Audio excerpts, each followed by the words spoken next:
She made history as the first Black Miss America. But just 10 months later, she was forced to give up her crown in a storm of scandal. How did a young woman with big dreams go from being America's sweetheart to being judged by the world overnight? This is the powerful story of Vanessa Williams, a story of betrayal, resilience, and rising higher than anyone expected. Have you ever trusted someone and it came back to haunt you? Or felt like your biggest mistake was the world's biggest headline? Vanessa Williams came into the world on March 18, 1963, in the lively heart of the Bronx, New York, born to Milton and Helen Williams, a couple deeply rooted in music. From her earliest days, music and performance wove themselves into her life, sparking a passion that burned bright. By 10, she was already dreaming big, setting her sights on becoming the first African-American dancer to grace the stage of Radio City Music Hall, her young heart full of rhythm and ambition. Raised in Millwood, a quiet, mostly white suburb where wealth set the tone, Vanessa stood out, not just for her surroundings but for her drive. School was a breeze for her, but it was the stage that called loudest. She dove into classical and jazz dance, soaked up theater, and mastered instruments like the French horn, piano, and violin. Her talent shone so brightly that she earned the Presidential Scholarship for Drama, a ticket to Carnegie Mellon's renowned theater program. But life has a way of pulling you toward unexpected paths.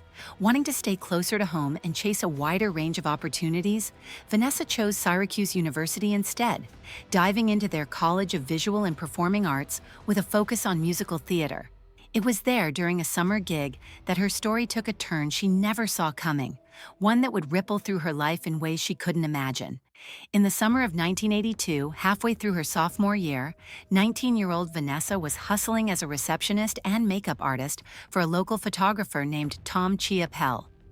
Known for his bold artistic work, Chiapelle offered her a chance to model for him, promising the photos would be tasteful, silhouetted, private, locked away in his studio. Trusting his word, she agreed, posing for 2 sessions with him and a third with another photographer in New York City. The final set felt too revealing, too far from what she'd signed up for, so she asked for the negatives, believing they'd been destroyed. That choice, made in the innocence of youth, would come back to shake her world to its core. Years later, reflecting on that time, Vanessa shared with a heavy heart, "I look back at my 19-year-old self and think, you were so trusting, so open. Back then, I thought I had it all figured out, but I was so green. I beat myself up for years thinking I should have known better." That moment of vulnerability would soon collide with her rising star, pulling her into a storm she never could have predicted. Vanessa wasn't one to chase pageants, but when friends nudged her toward the Miss Syracuse competition, she gave it a shot and won.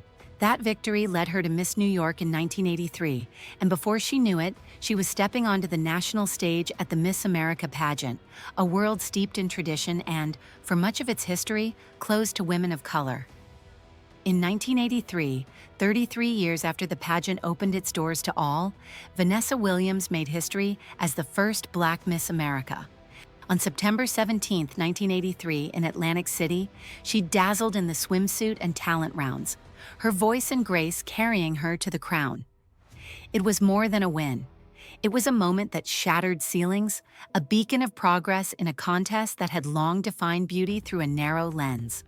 Overnight, she became a household name, earning a $25,000 scholarship and a flurry of endorsement deals. But the crown came with thorns. Alongside the cheers, Vanessa faced ugly prejudice, hate mail, death threats, and whispers questioning whether a Black woman could embody America's ideal. Still, she stood tall, knowing her victory carried weight far beyond the stage, a symbol of possibility for those who'd been shut out for too long. 10 months into her reign, with the end of her term in sight, Vanessa's life unraveled.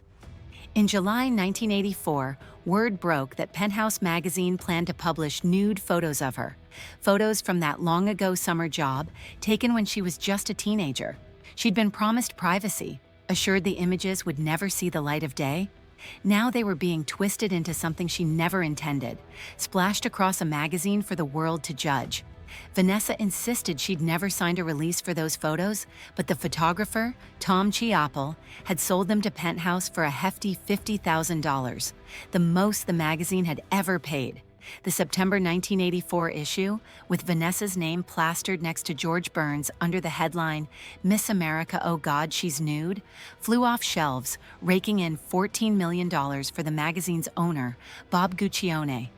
For Vanessa, the Miss America organization, built on a squeaky clean image, reeled under the pressure from sponsors and public outcry.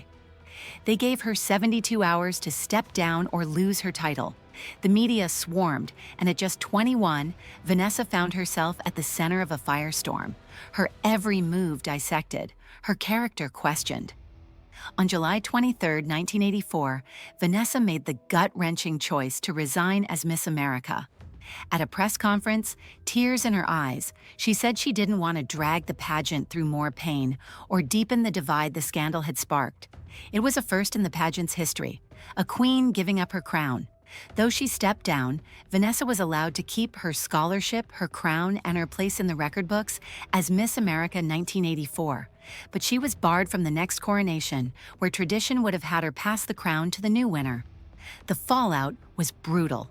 Endorsements worth millions vanished. She left college, and the weight of public shame pressed down hard. "I felt betrayed, violated," she later shared, her voice carrying the sting of that time. The scandal lit a match under a bigger conversation about women's privacy, society's judgment, and the double standards that tear people down. Some pointed fingers at Vanessa, saying her choice to pose clashed with the pageant's values. Others turned their anger on Penthouse and the pageant itself, accusing them of exploiting her pain and leaning into stereotypes.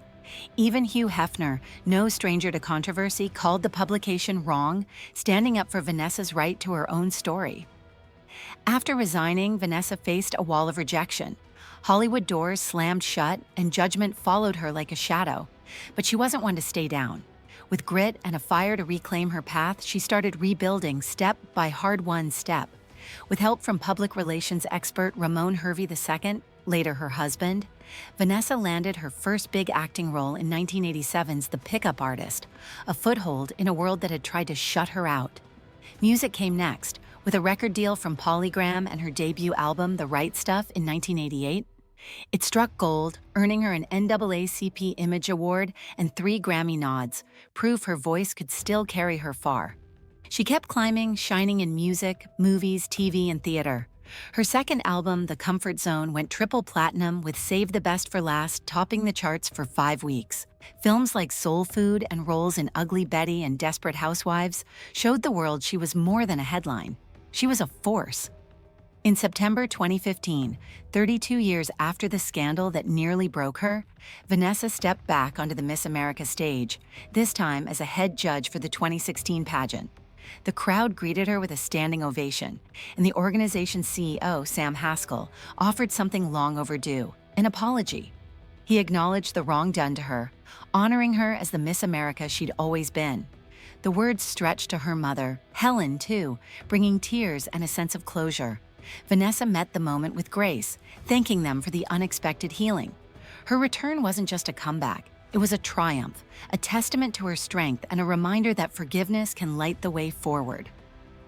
"I did my best back in 1983 and 84, she said, her voice steady with pride. Vanessa Williams is more than a former Miss America. She's a singer, actress, and advocate whose career spans decades, marked by Grammy nods, Emmy and Tony nominations, and a star on the Hollywood Walk of Fame. She's used her platform to speak out against racism, sexism, and body shaming, inspiring others to stand tall in their truth. Her story is one of resilience, of turning pain into power. From a moment that could have defined her in shame, she built a life that speaks to courage and justice, a beacon for those facing their own battles. Reflecting on it all, she told people, "I'm still here, still standing, still strong." In 2022, word spread that her story, the scandal and all, might become a limited series, with Vanessa herself shaping the narrative to set the record straight. "As a mother and a Black woman, telling my truth matters," she said. Though updates on the project have gone quiet, her voice remains loud, her story far from finished. Vanessa Williams turned pain into power and proved that one mistake doesn't define a lifetime. Her story reminds us that even when the world tries to break you, you can still rise stronger than ever. Have you ever been judged for something from your past? Or had to fight to get your voice back? Let us know in the comments. Your story might inspire someone else. And if you found Vanessa's journey powerful, don't forget to like, share, and subscribe for more untold stories that matter.